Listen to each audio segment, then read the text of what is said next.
Thanks for having me in today. Very excited to be here and speak on behalf of the Interview Science. My name is Evan Paulette.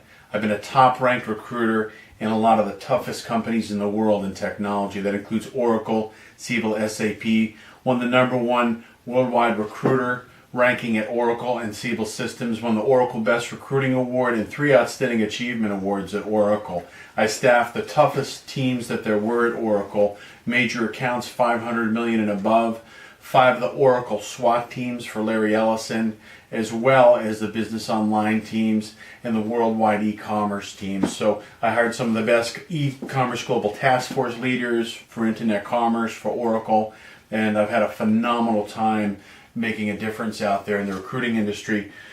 Through the years, I've seen so many people come in for interviews, and I've had the privilege to interview them as well as be part of the debriefing process when they walked out the door.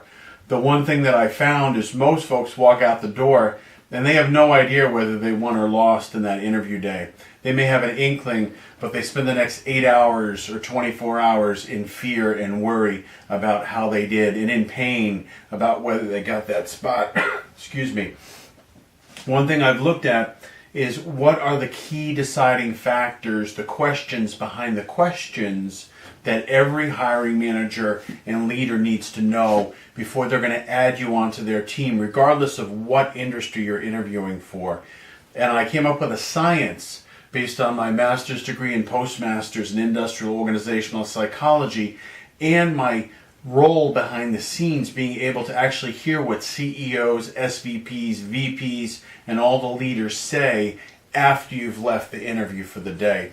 So no one really has the insight to behind the scenes like I have, and there's a lot of wonderful recruiters out there, people who work very hard. One of the privileges for being a #1 ranked recruiter is I get invited into a lot of meetings that other people might not get invited into, and I have become a trusted hiring advisor for many CEOs or senior leaders. So that means because I'm a trusted resource, they won't make a decision on a candidate until they talk to me. So that's an honor, it's a privilege, it's a lot of fun. I've seen a lot of great interviewing, I've seen a lot of rogue interviewing where people just make decisions on things like did they shine their shoes, or how did they do with this, or maybe something they did a long time back. So I'm going to give you the science to the questions behind the questions, but I am also going to give you common sense things that you might not think of, that might not have been part of training in college, even though there's some wonderful training in different parts for interviewing. They try to help folks.